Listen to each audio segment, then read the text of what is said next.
Hi, my name is John Flett.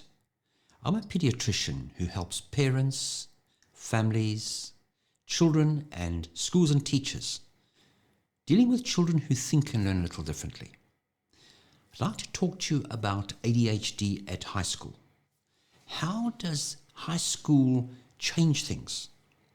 First of all, I see a number of groups of children that present at different stages. If a child has a lot of learning difficulties and ADHD, has extreme symptoms of ADHD, hyperactivity, impulsivity, they often present pretty early, and problems with ADHD present in the foundation phase of school or the middle school age group. But how about those kids that have milder symptoms, or sometimes children who don't have those learning difficulties, or children that are really bright, who compensate and only present during the school years at high school? So this message is generally to parents as well as teachers.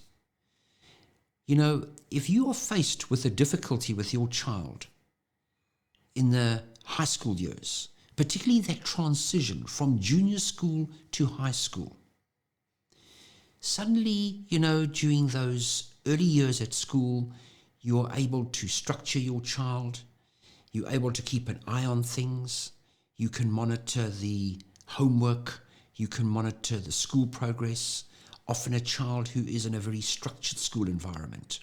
And then suddenly having to make that transition to high school. Junior school is often one teacher teaching many subjects. One teacher has the overall bird's eye view of your child. And also at junior school, if there are any difficulties, that teacher can get back to you. But at high school, your child often has to move classes. There are teachers that kind of teach many subjects, and one teacher can't keep an eye and a bird's eye view of your child's progress in all those subjects. There's a lot of changes that happen. And of course, adolescence, the hormones are raging. There's a lot of independence. The whole purpose of adolescence is moving from a time at birth of you born basically into not a democracy, but a dictatorship. Your parents are in charge. And in order to move and develop and eventually mature and leave home, you've got to separate yourself from your parents. And that process happens a lot during adolescence. Your child defines who they are. So it is a turbulent time. It's an emotional time for any teen, but exciting. But for teens who have attention deficit disorder, at high school can be really trying as they face unique, complex, academic, emotional challenges that they don't face at other times. So the combination of that big jump in academic demands, if your child was supported and really kind of was able to overcome those problems, it can certainly present at high school. The DSM-5, which is the Diagnostic and Statistical Manual, which classifies all the kind of behavior and kind of psychological challenges, states that you have to present and have symptoms before the age of 12. So ADHD will be there. It will kind of have a warning sign in the middle school. And when I do assessments, I've got to go back and really kind of track those symptoms. And just only the other day, I did an assessment on somebody who had symptoms early on, but because of the structure, the support, particularly of their mother, that made sure that everything happened well, then suddenly at high school, particularly if a child's at boarding school, that really kind of the structure, we call it the scaffolding of the system, kind of breaks down a bit. And that child's got to multitask, do things for themselves. And that is when these symptoms often become unmasked.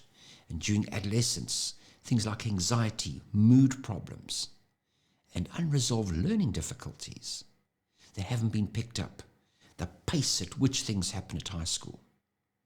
And that is when children will often unmask those symptoms, particularly children who have the inattentive symptoms. the children that are not disruptive, they don't cause problems previously.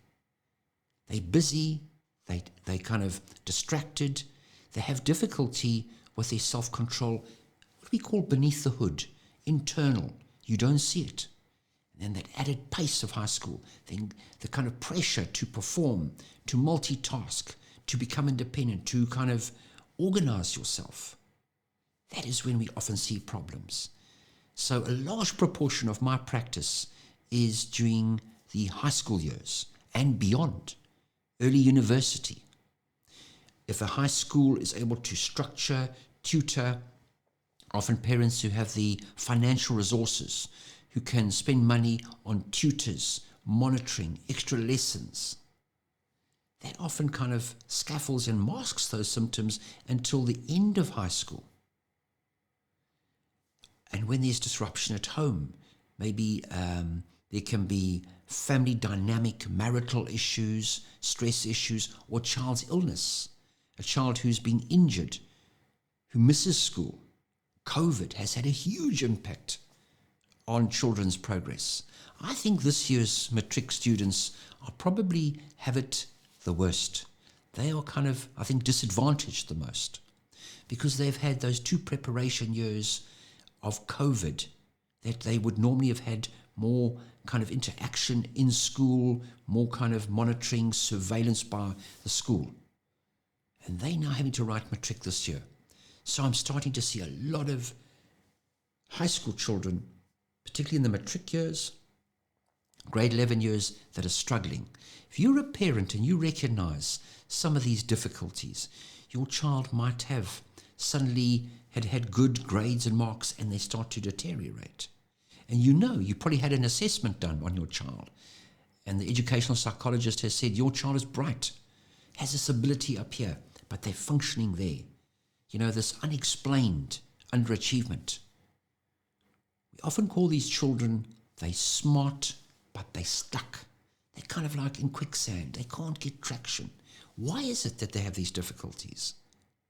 Think about ADHD. A child who loses self-esteem, becomes anxious, really has difficulty connecting, making friends, becomes more emotional.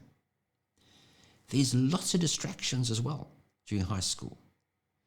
We've got to watch against substance abuse, addictions, making sure that they fit in socially, emotionally, making sure that they are doing these sports. Sport helps you learn to win, to lose, to deal with difficult people, easy people.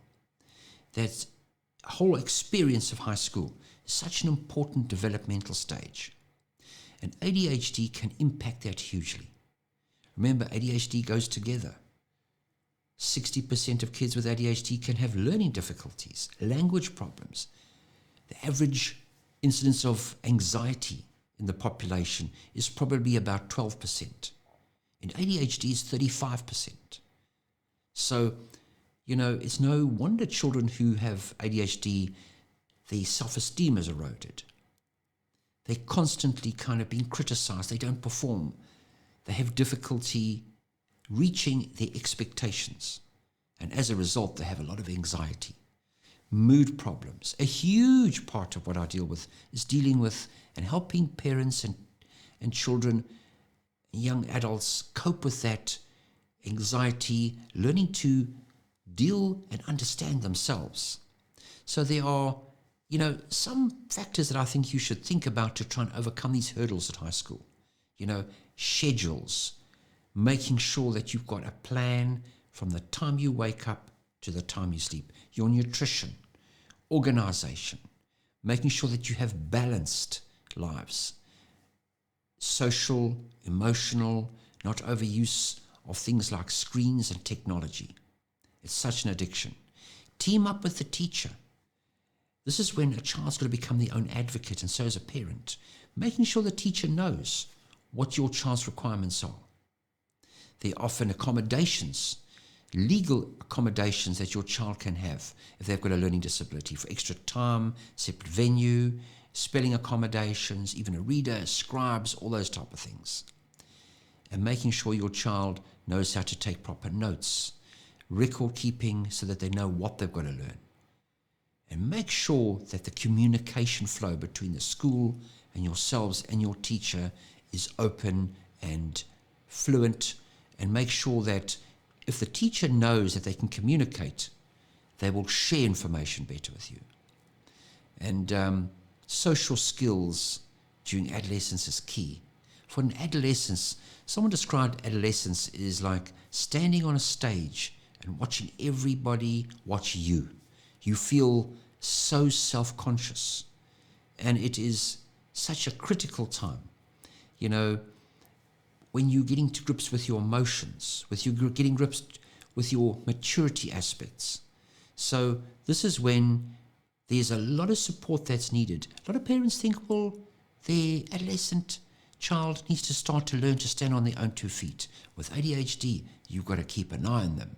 And this is the time that you've really got to kind of give more support than you think there is necessary. So I hope that helps you understand. If you're worried about your child at high school, that's something that I'll deal with and can help you with. Talk to you soon.